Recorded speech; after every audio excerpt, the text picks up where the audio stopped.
Hello po, isang magandang umaga po sa inyong lahat. Ngayon po ay 14, 14 ng Abril 2025 at ang oras po dito ngayon sa Los Angeles, California ay alas 5:15 ng umaga. Araw po ngayon ng Lunes at nais ko po mag-vlog mga kababayan, mga minamahal, patungkol dito sa ah, itong si Attorney Bueno. Nag-vlog sa kahapon, pinanood ko. Ang title niya ay Saan Ako Nagkamali? Sabi ni Duterte sa kanyang anak. Yun ang yun ang title niya. Ay maganda po yung talakay niya, kaya ito ay dadagdagan ko. Pero mas babanggitin ko ang Biblia. Opo. Kisa dun sa marami na kasing tumatalakay kung saan nagkamali si Duterte. Opo. Marami na po. At tama naman yung mga talakay nila. Sang-ayon talaga ang mga tao. Pero ay dadagdagan ko kung ano ang nakasulat sa Biblia para mas malinaw. Um, ang title po ay Saan Ako Nagkamali? Sabi ni Duterte sa kanyang anak nung dinalaw siya ni Sara Duterte. Opo, ay simple ay nakabilanggo na siya Kaya ang title ni Attorney Bueno ay From President to Prisoner. Opo.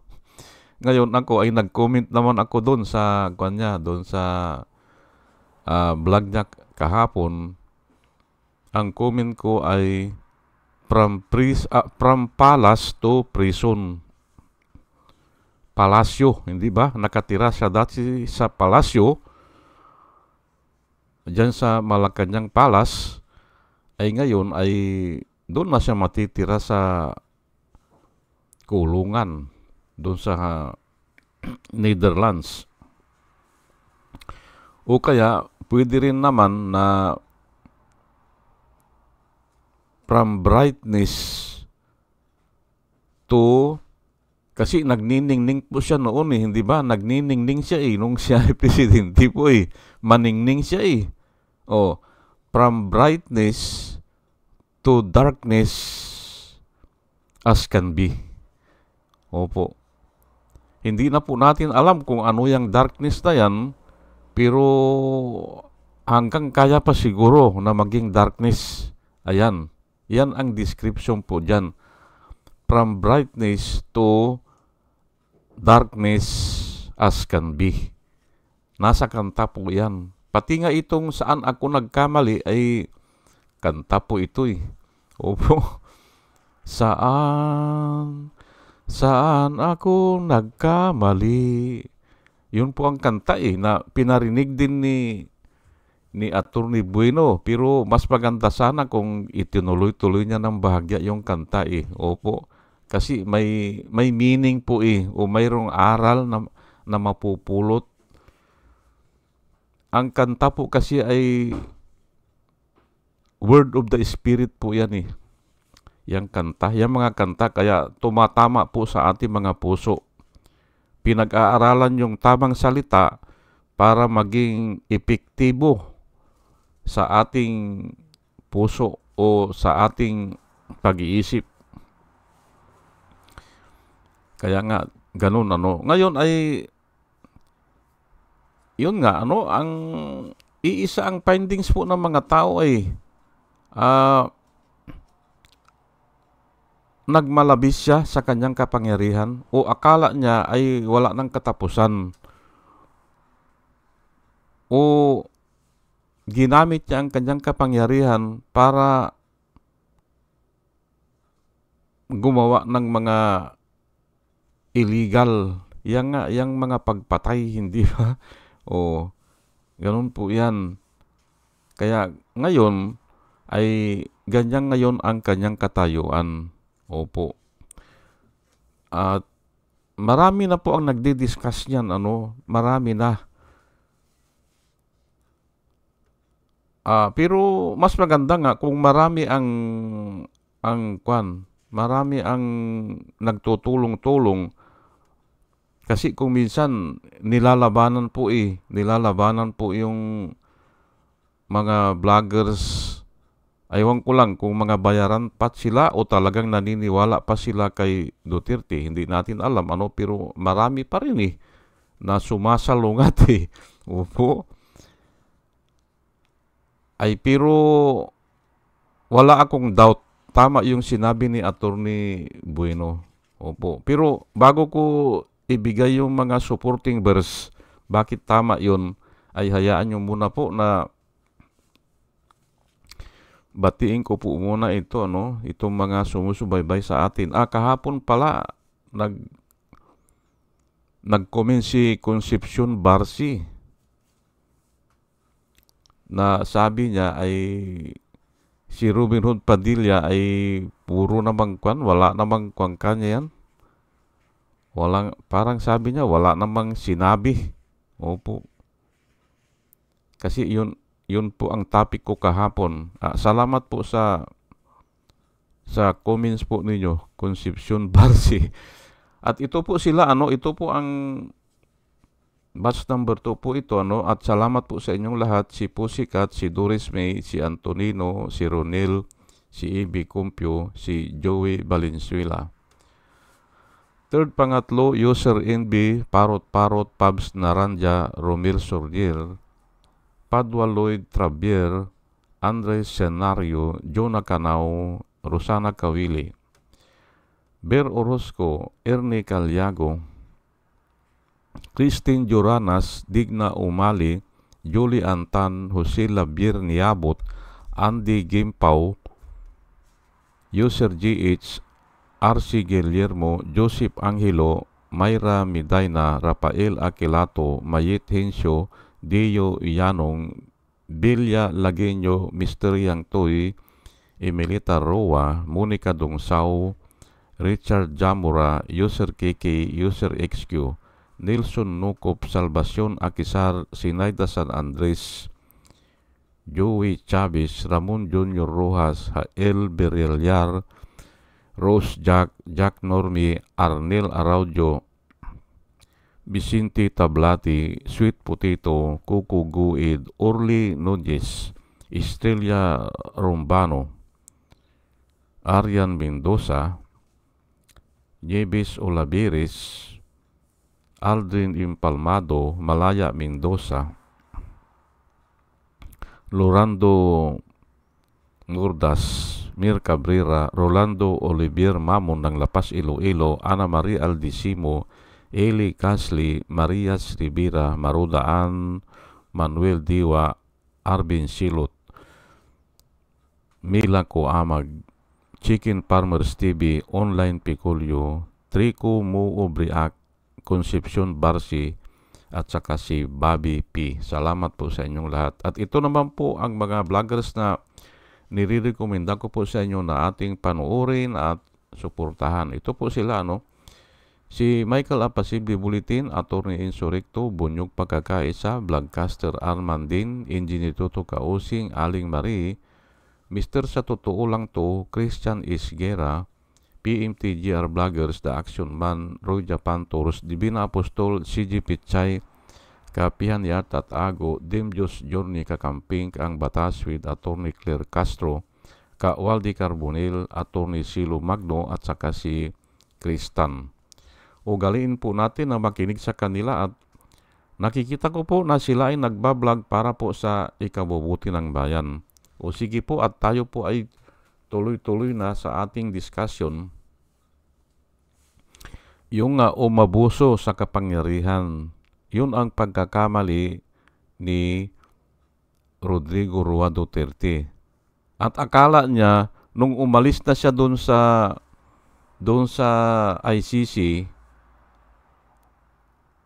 who is single-handedly, unilateral, hindi ba? Iisa lang niya ang nagtanggal sa atin sa ICC. Na ang pagkaalam ko, nung kumuha ako ng konstitusyon, ay mali yun. Dapat ang magtatanggal ay ang Senado. Yun ang paliwanag sa amin ni Atty. Viñas. Opo, yung nagturo sa akin ng Constitution 1976 ata yan, doon sa Piatti. Kumukuha ko ng engineering, itinuro yan. Pero okay na, ay pinayagan po ng Supreme Court natanggalin tayo ni Duterte sa ICC. Ay ang masasabi ko lang dyan, kung tama yan, okay lang. Pero kung hindi tama, magsasuffer po ang bansa. Magsasuffer po. At yan na nga nangyayari, hindi ba? Lumaki yung utang natin, hindi ba? Naging 6 trillion yung inutang ni Rodrigo Roa Duterte. 6 trillion ang nautang niya. Katumbas din nung utang natin simula pa lang simula. 6 trillion ang utang natin simula. Pasdag simula hanggang nung umupo siya. Nung umalis siya, ang utang natin ay nasa 12 trillion.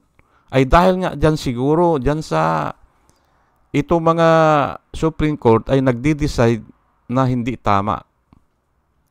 He can single-handedly yung treaty na dapat ang gumagawa ng treaty ay ang Senado Pero tinanggal niya. Ay akala niya lolusot siya. Pero hindi kasi nga pinag-aralan po yan Yung mga gumawa niyan ng batas na yan, pinag-aralan nila yan. May mga record sila. At yung gobyerno nila matagal na yan. Kaya okay, pwede kang aalis. Ang nakasulat pala doon, pwede kang aalis, pero responsible o pwede pang habulin yung mga pinaggagawa mo nung member pa. Ayun, ang hindi niya na-anticipate. Pwede pala siyang habulin. Yan ang pagkakamali niya. Pero ito po ang sasabihin ko na itong Bible verse. Proverbs 16 verse 18. Pride goes before destruction. Pride goes before destruction, and a haughty spirit before a fall. Ayan po, hindi ba? Self-explanatory po yan. Hindi na natin kailangan ipaliwanag yan. Pride goes before destruction, and a haughty spirit before a fall. Ayan po, James 4:8. Itataas ko lang po James 4:8. But He gives more grace. Ang Panginoon po gives more grace. Therefore, He says, God resists the proud, but gives grace to the humble. Ayan po. Hindi ba? Bagong tipan na po yan. At si James po ang sumulat yan. Santiago 4:8. ng kapatid po ito sa nanay ni Jesus Christ, ng ating Panginoon. But He gives more grace. Therefore, He says, God resists the proud, but gives grace to the humble. Ay self-explanatory po yan. Hindi na natin kailangan ipaliwanag yan. Ano naman itong Romans 13:3? Ito po yung parating binabanggit ng mga Duterte supporters noong presidente pa si Duterte, na nilabanan ko po ito sa dyaryo. Nilabanan ko ng nilabanan yan kasi mali po ang paggamit nila Ginagamit nila ang Romans 13 para sumunod yung mga tao kay Duterte. Obey governing authority. Because authority that exists now is established by God. Yun po ang parati nilang sinasabi. Opo, gusto nilang kontrolin ang mga tao. Pero hindi naman nila alam ang ibig sabihin nun.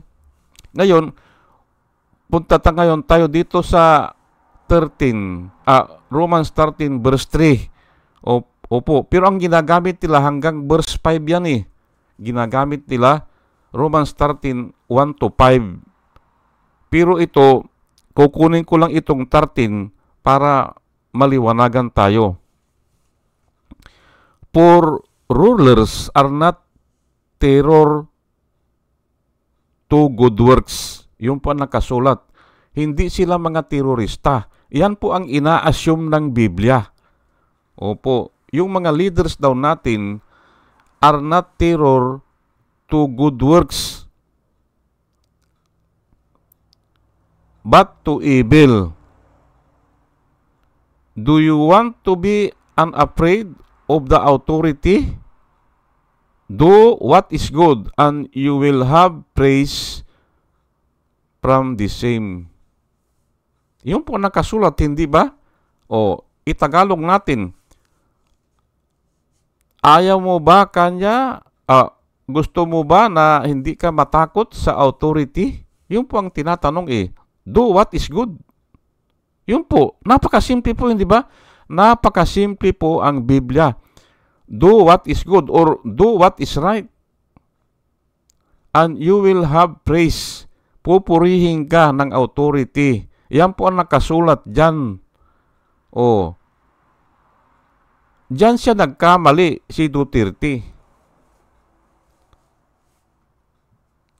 Parati nilang ginagamit ito, yun na nga sinasabi ko, hindi nila naintindihan. Ang rulers po ay hindi terror sa mga gumagawa ng good works. Yung po nakasulat dyan, for rulers are not terror to good works, but to evil. Kung sino yung gumagawa ng evil, yun ang sinisita po ng mga rulers. Ay hindi niya ginawa Ngayon ay ito nga ay ang ICC rulers din yan International yan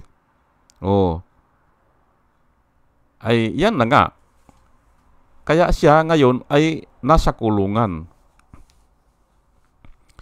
Ngayon ito pong itong 1 Timothy 1:9. At makinig po kayong maigi dito dahil may matututunan po kayo dito. 1 Timothy, ay mali ito. 1 Timothy 1:9. Knowing this, sabi po, sulat po ito ni Paul kay Timoteo. Batang batang pastor ito si Timoteo. Bata. Sinulatan niya sa 1 Timothy 1:9. Knowing this, sabi niya, that the law is not made for righteous person. Yun po ang sinabi niya. That the law was not made for a righteous person, but for the lawless and insubordinate, for the ungodly and for the sinners, for the unholy and profane, for murderers of fathers and murderers of mothers, for man-slayers. Doon sa mga pumapatay. Ulitin lang po natin para makuha natin ang meaning nito. Knowing this, that the law is not made for righteous person. Totoo po ba yan o hindi? Ay, totoo po yan. Wala ngang epekto yung batas sa mga tao na gumagawa ng mabuti. Walang epekto po yan. The law, nakasulat po sa Biblia, hindi ko na lang ilalagay dito The law has no effect to a righteous man. Pero ang binabanggit nito, dahil iisa lang ang righteous talaga ay si Jesus Christ. The law has no effect to Jesus Christ. Kasi nga righteous siya Pero doon sa mga tao na hindi naman pumatay, paano mo ngang ibibilanggo yan O paano mo kakasuhan yan kung hindi siya pumatay?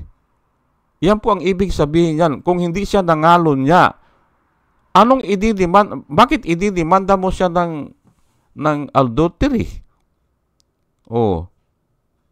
Ganun po yan. The law has no effect to a righteous man.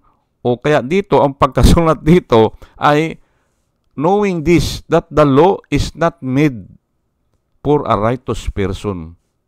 Yan po ang katotohanan dyan.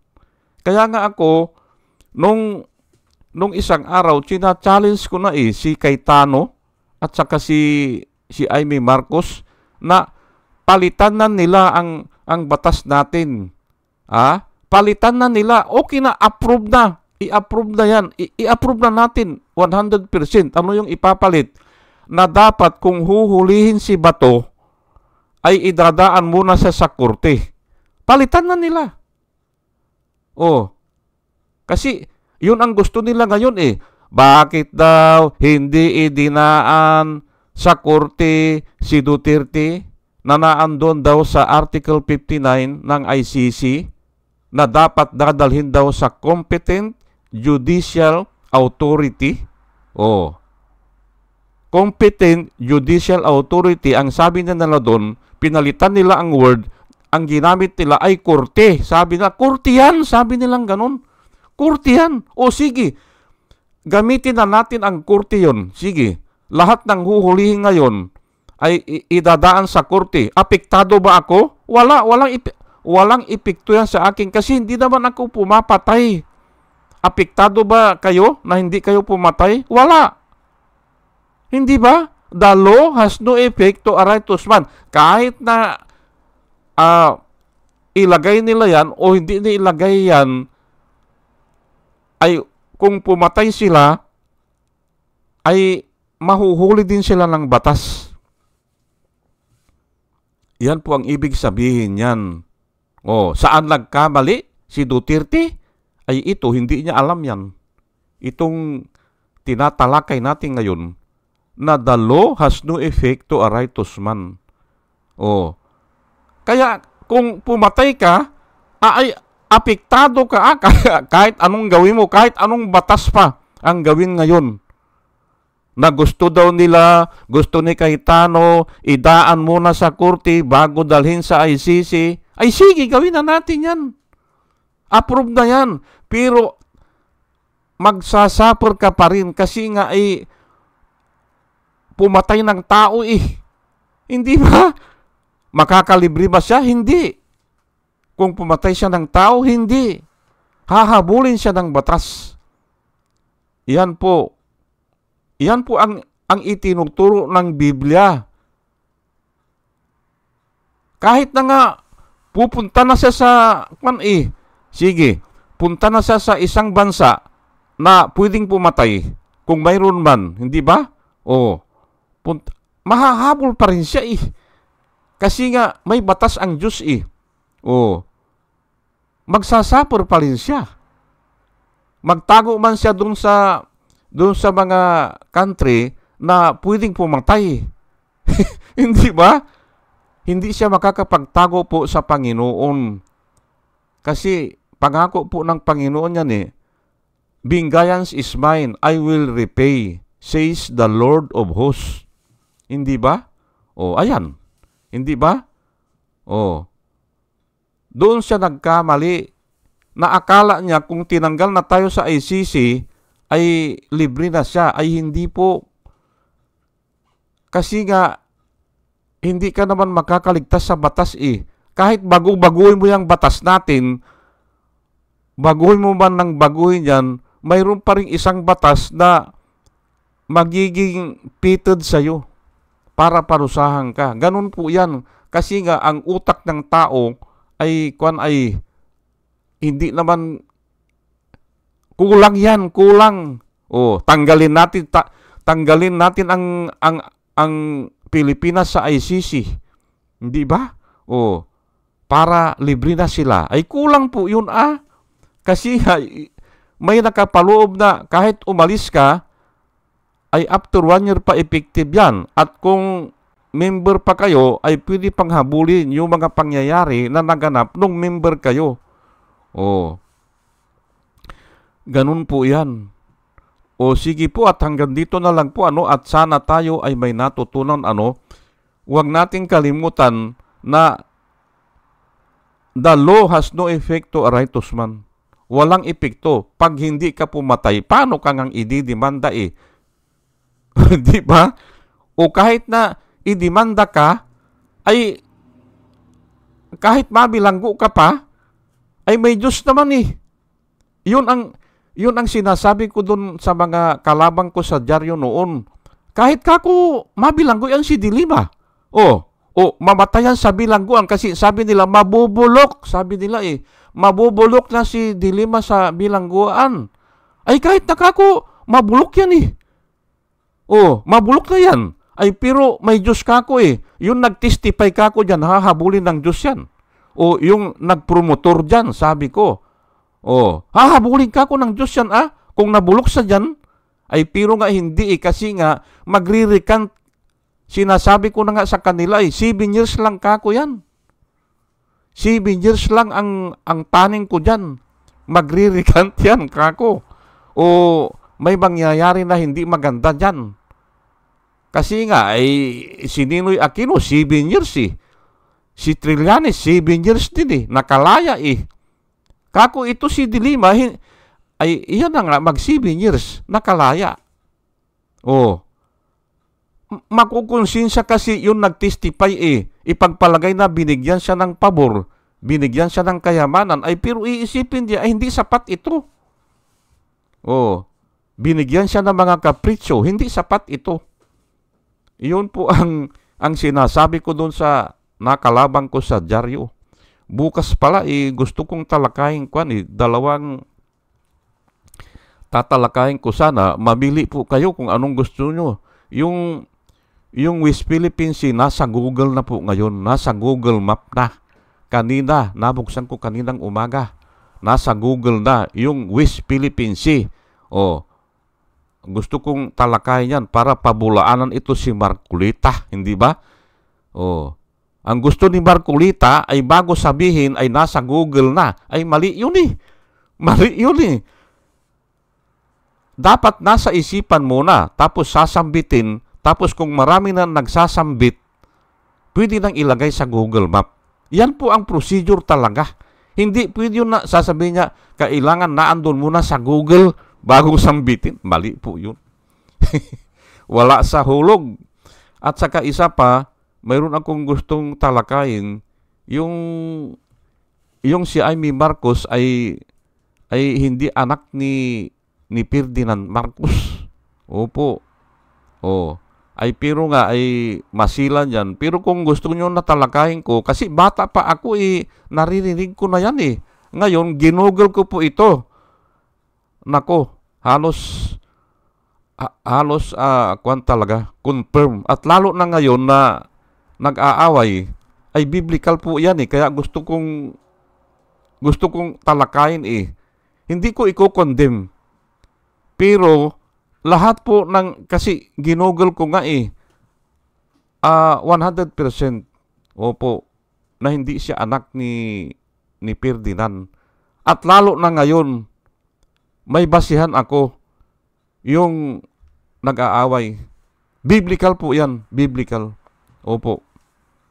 Sige po at hanggang dito na po. Kung gusto nyong talakayin ko ay mag-comment kayo dyan. Opo. At muli mga kababayan, mga minamahal, isang magandang umaga po sa inyong lahat at salamat po sa inyong pakikinig. Salamat po ng marami. Salamat po.